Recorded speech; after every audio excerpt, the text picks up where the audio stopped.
Estamos de volta, faltando 1 minuto para 7 da manhã. A gente volta a falar agora sobre a aprovação, ontem à noite, do texto base do projeto de recuperação fiscal dos estados. O repórter Nilson Santos acompanhou a votação em Brasília.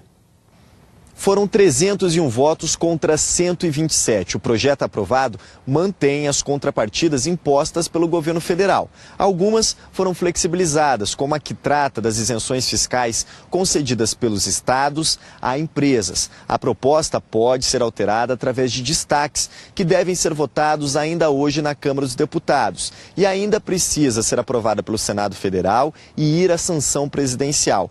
O Rio de Janeiro só vai ter acesso a benefícios como a suspensão do pagamento das dívidas que o Estado tem com a União e a contratação de empréstimos se conseguir aprovar todas as contrapartidas na Assembleia Legislativa. Entre elas estão o aumento da contribuição previdenciária de 11% para 14% e a suspensão de reajustes salariais. Logo depois da votação, o governador Luiz Fernando Pezão conversou com deputados estaduais e recebeu a ligação do presidente Michel Temer. Ele vai acompanhar a votação dos destaques na Câmara dos Deputados e pretende se reunir com o presidente do Senado Federal, Eunício Oliveira, para pedir pressa na análise do projeto. De Brasília, Nilson Clava para o Bom Dia Rio.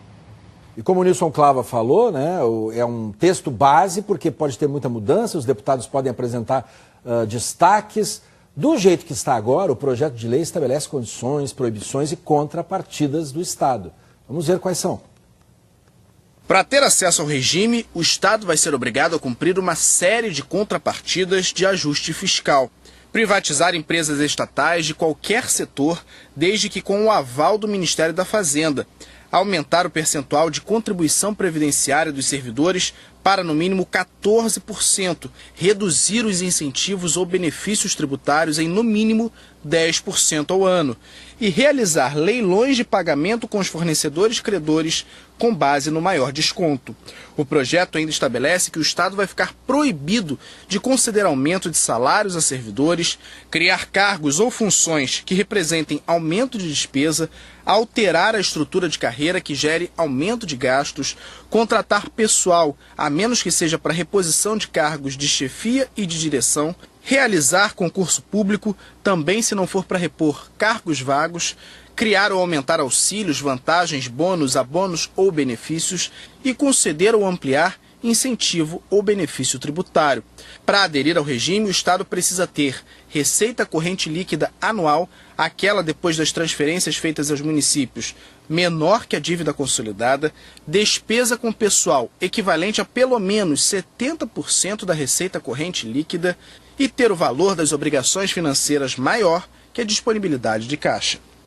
Olha, esse é um momento importantíssimo para os deputados do Rio de Janeiro, que estão lá no Congresso, apresentarem lá suas propostas, destaques para poder melhorar a situação do Rio. A gente tem que acompanhar isso. O governador Luiz Fernando Pezão e o presidente da Câmara, o deputado Rodrigo Maia, comentaram a aprovação desse texto base. O governo do Rio diz que a medida vai ajudar a pôr os salários dos servidores em dia.